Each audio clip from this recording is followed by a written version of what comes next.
दास एक बार तपोभूमि गया था। तो वहां पर जगह जगह पे महाराज जी के वचनों के बोर्ड लगे हुए हैं।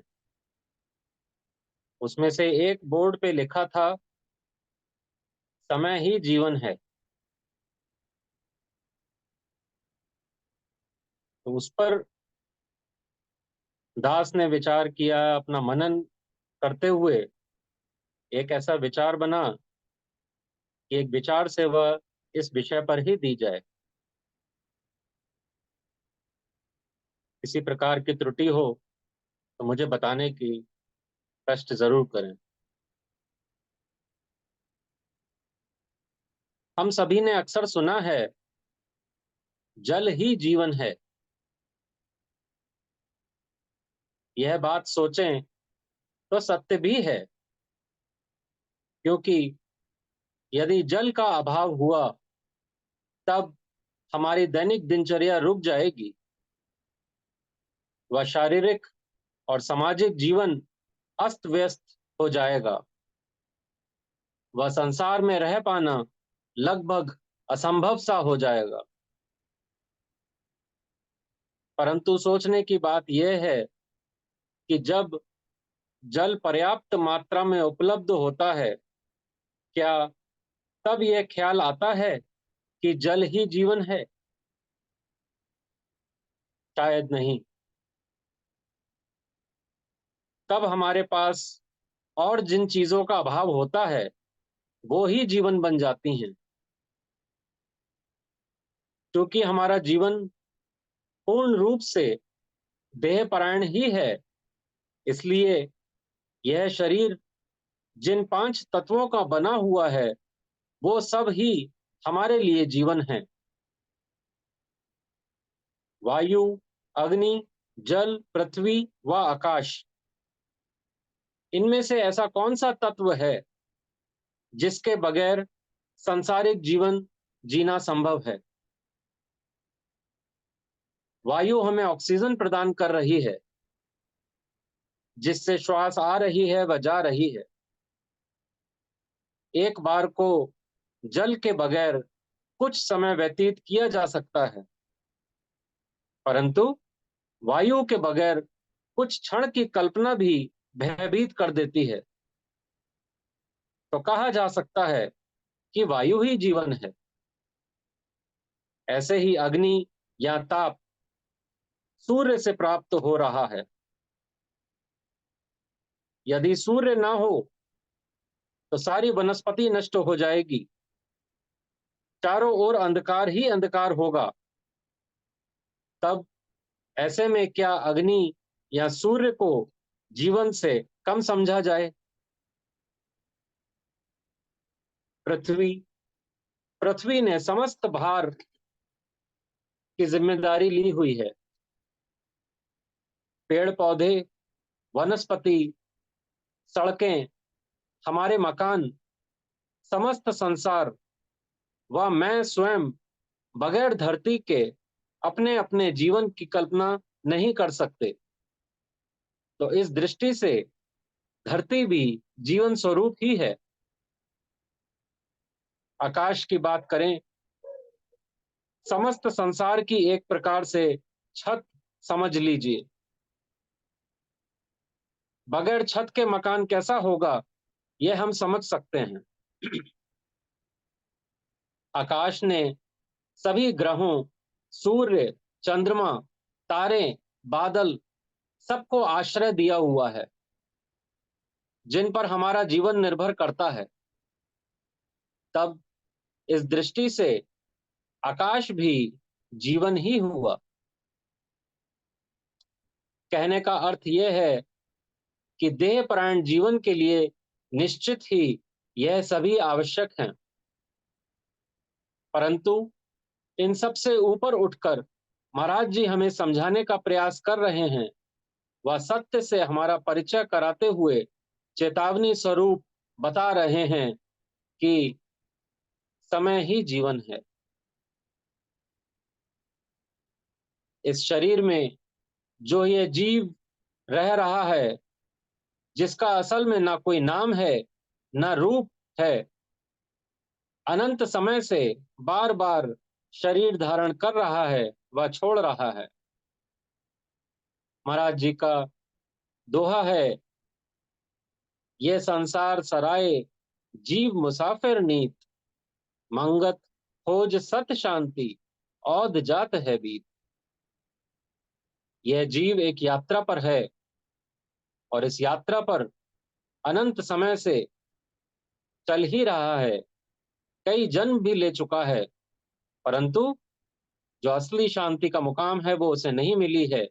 उम्र बीतती जा रही है। हम स्वयं सोचें कि हमें प्रकृति के पांचों तत्व, जिन पर हमारे शरीर की जीवन क्रिया निर्भर करती है, वो हमें सदा से उपलब्ध ही हैं। पर क्या इनके रहते व समस्त भोगों की उपलब्धता होते हुए क्या हमारा मन सच में प्रसन्न व शांत है? उत्तर आएगा नहीं। यह हमें स्वयं के विषय में व औरों के अनुभव से पता है कि हाँ, संसार में वो चैन नहीं मिला अभी तक जिसको पाकर एक ठहराव की स्थिति बन जाए। अभी भी सब कुछ होते हुए एक अनजानी सी प्यास बनी हुई है। वो प्यास किस चीज की है, यह बुद्धि समझ नहीं पाती। प्रेमियों, इसलिए शास्त्रों का अध्ययन व सत्पुरुषों के मार्गदर्शन की आवश्यकता पड़ती है, क्योंकि समस्त पूर्ण संतों के पास किसी प्रकार की भोग सामग्री के अभाव में भी पूर्ण चैन है। तो निश्चित ही हमारे पास उस असली खुशी जो कि संतों ने अनुभव की है, उसका अभाव है। हमारे जीवन में वो मिसिंग है। हमारी स्थिति कस्तूरी और हिरन वाली ही बनी हुई है। माने उस असली खुशी जो हमारे अंदर है, उसको हम ढूंढ रहे हैं बाहर। और ऐसा इसलिए भी है क्योंकि भले ही हम सत्संग बरसों से श्रवण कर रहे हैं, परंतु हमारा निर्णय नहीं बदला कि संसार दुख रूप ही है। सत वचनों को सुनने के बाद भी हम अपने जी रहे देहपरायण जीवन को और बेहतर बनाने का प्रयास करते रहते हैं। और यदि प्रारब्धवश और वस्तुएं व भोग उपलब्ध हो जाएं, तो उसको ही गुरु कृपा का नाम भी दे देते हैं। प्रेमियों, इस प्रकार के जीवन से बात ना बनेगी। जाना कहाँ है और किधर चल रहे हैं? जब तक जीवन में सत्संग धारण नहीं किया था, तब तक तो भटक ही रहे थे। परंतु यदि सत्संग सही तरीका से धारण नहीं किया, तो यह भटकन और गहरी हो जाएगी। इसलिए एक एक वचन का बारीकी से मनन करना होगा, जिससे हम कुछ का कुछ ना समझ बैठें। सत्संग हमें बता रहा है कि आत्म परायण जीवन जीना है। ऐसे में एक गंभीर सतमार्गी अपने सुखों के विषय में ज्यादा न सोचकर अब औरों के दुख कैसे ज्यादा से ज्यादा दूर हो सकें, यह उसका लक्ष्य बनता चला जाता है। इसलिए प्रेमियों, ये समझना होगा व याद भी रखना होगा कि समय ही जीवन है, क्योंकि जीवन का हर एक क्षण, दिन, महीने, साल गुजरते जा रहे हैं।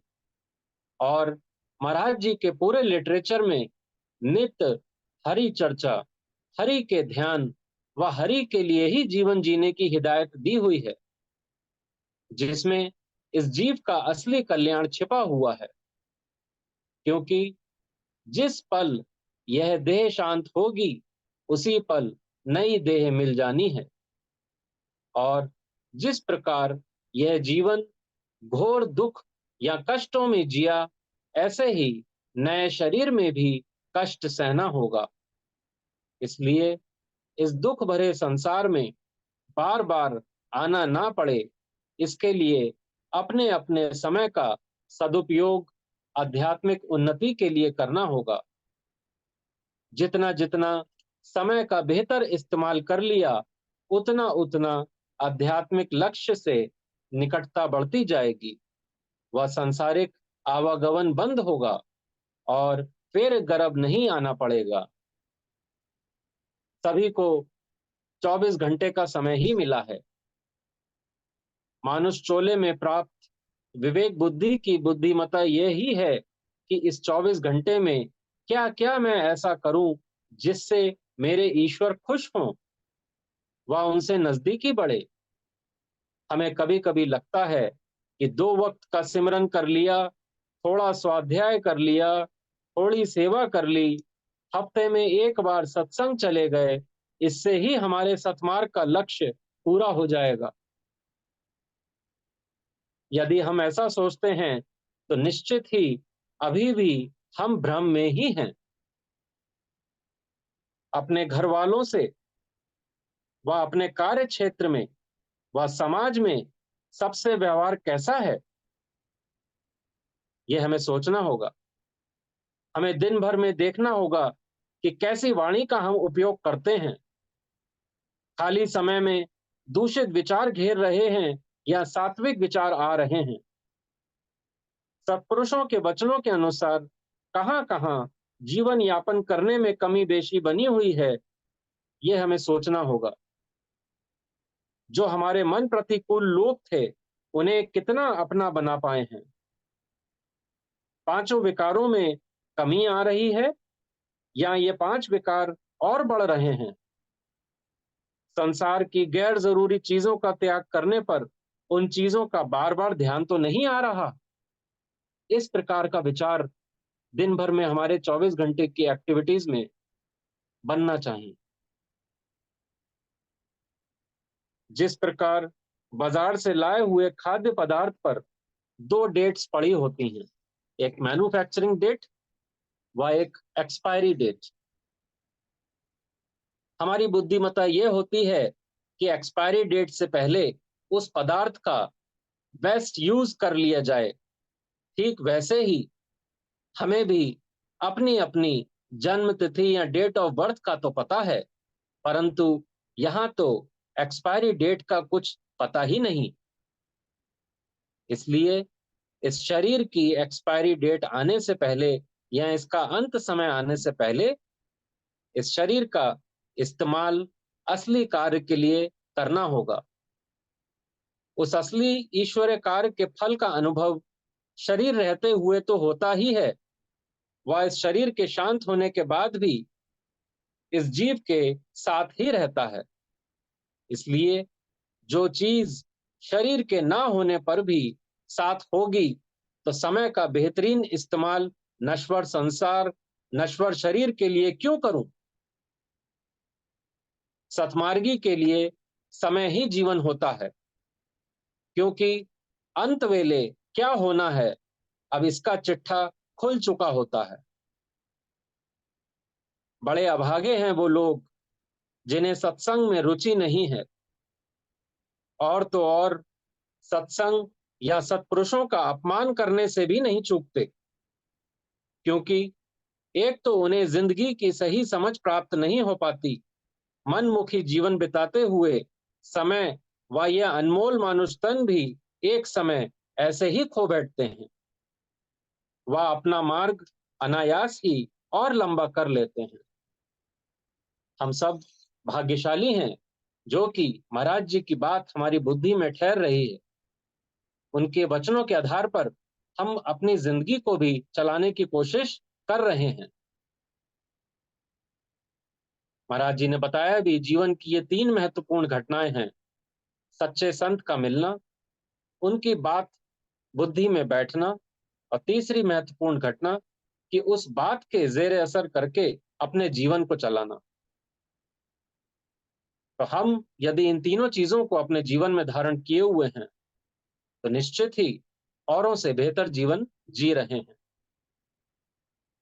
संत कबीरदास का भी एक बड़ा प्रचलित दोहा है समय पर सभी का सुना हुआ है कि काल करे सो आज कर, आज करे सो अब, पल में परलय होएगी, बहुरी करेगा कब। हम संसारी भी बड़े चतुर हैं, इन दोहों को भी संसारिक कार्य हेतु ही इस्तेमाल कर लेते हैं और फिर कहते हैं कि हाँ, हम भी धार्मिक हैं। याद रखना होगा, संतों के वचन संसारिक उन्नति के लिए ही नहीं, आध्यात्मिक उन्नति के लिए होते हैं।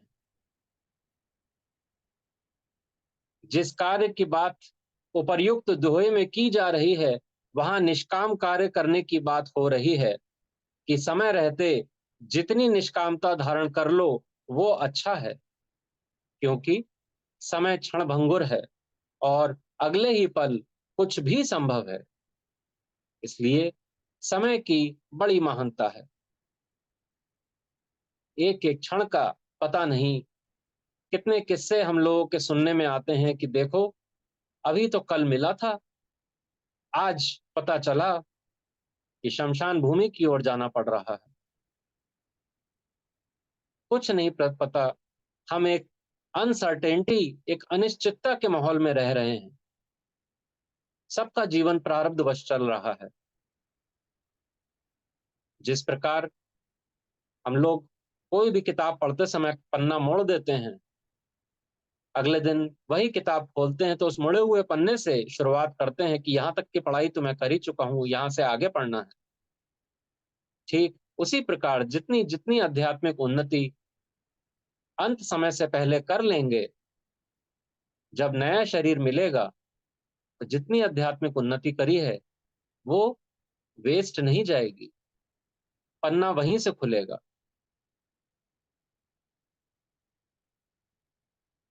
सतमार्ग में गंभीरता से चलने वाले जीव को भी सांसारिक भोग पदार्थ व पांचों विकार तंग करते रहते हैं। वह चूंकि कई जन्मों से देहपरायण जीवन जीने के कारण अक्सर भोगों की याद भी बनाती है। तब ऐसे में ऐसा जीव इन भोग पदार्थों व विकारों को भी आध्यात्मिक उन्नति कैसे बेहतर हो सके, मर्यादा में इस्तेमाल करना भी सीखता जाता है। पांचों विकार समय समय पर अपना सर उठाएंगे, परंतु वो इन्हें उपकरण की भांति इस्तेमाल करके अंदर से निरासक्त रहता है। अपने 24 घंटे के समय को कब कैसी दिशा देनी है, यह कला सीखते हुए असली जीवन, जो कि जीव की सही जीवन यात्रा है, व्यतीत करता है। यह शरीर रहे या ना रहे, संसार जैसा चल रहा है, जैसा चलना होगा, यह ऐसे ही चलता रहेगा। परंतु इस शरीर में रह रहे जीव के लिए एक एक पल कीमती है, क्योंकि सदाचारी या सतोगुणी स्वभाव संस्कार बनना एक दिन का खेल नहीं, ना ही ये कोई बच्चों वाला काम है। हम सभी ने बचपन से गांधी जी के 3 बंदरों के विषय में सुना है। कहते हैं, बुरा मत देखो, बुरा मत बोलो, बुरा मत सुनो। कुछ भी बुरा देखने से, बुरा बोलने से व बुरा सुनने से एक हमारे चित्त पर बुरे संस्कार की छाप पड़ जाती है और क्रिया के बार बार होने से यह संस्कार गहरे होते जाते हैं व ये ही जीव का स्वभाव बनता चला जाता है और फिर जीव स्वभाववश इस शरीर से कर्म करता है, जिसका सामने वालों पर प्रभाव पड़ता है और तब यह निर्णय होता है कि यह जीव रजोगुणी स्वभाव का है या तमोगुणी स्वभाव का है या सात्विक स्वभाव का है। स्थूल व सूक्ष्म रूप दोनों से ही हम सभी वासनाओं के चपेटे में आ चुके हैं। यदि सही अर्थ में अपना अपना भला चाहते हैं तो करने वाले जीवन पर जोर देना होगा।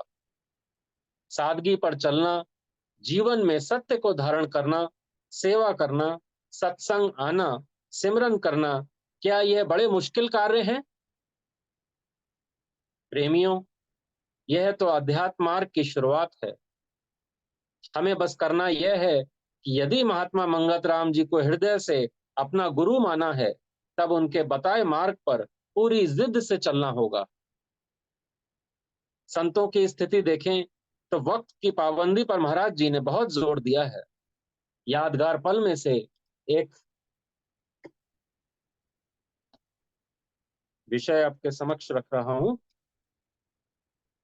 प्रेमी थे भीमसेन ओबराय जी बरेली के, उनके विषय में था। वो कहते हैं, देहरादून में राजपुर के पास केला घाट में नदी के किनारे महाराज जी विराजमान थे। दास भी उनके दर्शन के लिए वहां गया। मैंने देखा कि रात्रि के लगभग 11 बजे थोड़ी सी देर आराम करके 12 बजे के आसपास जंगल में जाकर समाधिस्थ हो जाते थे। दिन भर वह उपस्थित होने वाले प्रेमियों की शंका समाधान करते रहते थे। दास के मन में एक विचार उठा। तभी महाराज जी से प्रश्न किया, महाराज जी, आपका टेंट तो बड़े ही एकांत स्थान में लगा है। रात्रि को इसी टेंट में भजन कर लिया करें, बाहर जाने की क्या आवश्यकता है। इस पर महाराज जी ने फरमाया, प्रेमियों, इनके लिए तो टेंट के अंदर और बाहर एक जैसा ही है, लेकिन प्रेमियों के लिए इनको ऐसा करना पड़ता है। तमाम जीवन भर इनका ऐसा ही प्रोग्राम रहा है। धन्य है ऐसे सत्पुरुष जिनका आदर्श जीवन संसार के हित के लिए होता है और जिनके वास्ते वे अपनी सुख सुविधाओं को भी त्याग देते हैं। गुरुदेव के जीवन में समय की पाबंदी भी बड़ी जबरदस्त देखी। वह प्रायः इसका वर्णन आपके प्रवचनों में किया करते थे। उनका कहना था, सांसारिक कार्यों और परमार्थिक कार्यों में समय की पाबंदी परम आवश्यक है। जो प्राणी समय का पाबंद नहीं, वह जीवन में उन्नति नहीं कर सकता। दास के जीवन में समय की पाबंदी की कमी थी। इसी संदर्भ में दास ने महाराज जी से प्रश्न किया, महाराज जी, समय की पाबंदी के बारे में कभी कभी उलझन पैदा हो जाती है। मैं जब अभ्यास में बैठता हूँ तो रोगी आ जाता है। दास को सूचना मिलती है कि रोगी अधिक तकलीफ में है, इसको देख लीजिए। इस विषय में आपकी क्या राय है? अभ्यास को छोड़कर रोगी को देखना चाहिए, यह भी तो सेवा कार्य है। श्री महाराज जी ने फरमाया, प्रेमी, अभ्यास छोड़कर समय से पहले कभी नहीं उठना। तुझे भी तो बड़ा भारी रोग लगा हुआ है और उससे छुटकारे के लिए तू यत्न कर रहा है। जब तूने प्रभु को कर्ता माना है, तो तुझे चिंता किस बात की है? सबका दुख दूर करने वाला मालिक ही है। लेकिन अगर उस मरीज ने कुछ देर दुख उठाना है, तो वह दुख समय पर ही जाएगा, चाहे तू कितनी भी कोशिश क्यों ना करे। प्रेमी, याद रख, अगर तेरे पर भारी से भारी विपत्ति भी आ जाए, तो भी तूने साधन छोड़कर वक्त से पहले नहीं उठना है। तो महाराज जी समय पर इतना ज्यादा जोर दे रहे हैं, ये हमारी बात बुद्धि में ठहरनी चाहिए। कभी कभी हमें यह लगता है कि सतमार्ग पर गंभीरता से यदि चले व त्याग का मार्ग अपनाया, तब संसारी लोग क्या कहेंगे। वह यदि वो कुछ ना भी कहें, तो संसार के कार्य कैसे होंगे। इसका उत्तर यह है कि संसारिक कार्य तो जब तक देह है हमें करने ही हैं। सिर्फ अपना भाव बदलना है। कार्य करते वक्त यह याद रखना है कि कर्ता व हर्ता ईश्वर ही है। इससे हमारे मन की हलचल कम होती जाती है। सुबह उठकर व्यायाम करेंगे तो इसलिए नहीं कि मेरी देह और आकर्षक हो जाएगी व लोग मेरी तारीफ करेंगे, बल्कि व्यायाम इसलिए कि शरीर स्वस्थ होगा तो सेवा कार्य ज्यादा हो सकेंगे। भोजन करेंगे तो इस वास्ते नहीं कि बढ़िया से बढ़िया होटल में जाकर महंगा भोजन व अपने स्वाद के लिए करूं, बल्कि भोजन ऐसा हो जो जल्दी पच जाए व उसकी ऊर्जा लंबे समय बनी रहे, जिससे स्वार्थ व परमार्थ कार्य सहजता से हो जाएं। ऐसे ही वस्त्र व मकान में भी सादगी होनी चाहिए। कम खर्च में काम चल जाता है। माने कहने का अर्थ यह है कि सांसारिक सभी कार्यों को करना है, परंतु ईश्वरीय मार्ग कैसे जल्दी जल्दी पूरा होता जाए, इस प्रकार जीना है। जीवन सादगी में होगा तब ज्यादा समय बचेगा, वह असली कार्य या असली खुशी का कार्य को हम ज्यादा समय दे पाएंगे। अंत में अपनी वाणी को विराम देते हुए ये कहना चाहूंगा कि पूरे दिन भर में किस प्रकार समय का उपयोग कर रहे हैं, ये हमें पता है। इसमें या तो आध्यात्मिक उन्नति हो रही है या फिर विकारों की उन्नति हो रही है। निश्चित ही हमारा जीवन सब कुछ जानते हुए भी अभी भी ऐसा है जिसमें विकारों की बढ़ोतरी ज्यादा हो रही है। प्रेमियों, हम सभी के पास जो भी समय बचा है, वो अपने आध्यात्मिक लक्ष्य के लिए जिस प्रकार की हमारी जीवन शैली है, पर्याप्त नहीं है। 24 घंटे के हर पल को आध्यात्मिक उन्नति के लिए इस्तेमाल करने के लिए बड़ी दृढ़ता चाहिए, जैसे कि तमाम सत्पुरुषों का जीवन था। हमारे स्वयं के विकार व यह संसार बार बार अवरोध पैदा करेंगे, परंतु जितनी बार गिरें उससे दुगनी ऊर्जा से फिर डटकर अध्यात्म मार्ग पर चलने का प्रयास करना होगा। अपने अपने स्वाध्याय, मनन प्रक्रिया व सिमरन पर समय का बेहतरीन उपयोग करते हुए इस मानुष चोले से अपने आध्यात्मिक लक्ष्य को पूरा समय रहते पूरा करने का दृढ़ प्रयास करें, क्योंकि समय ही जीवन है। ओम ब्रह्म सत्यम सर्वदा। ओम ब्रह्म सत्यम सर्वदा।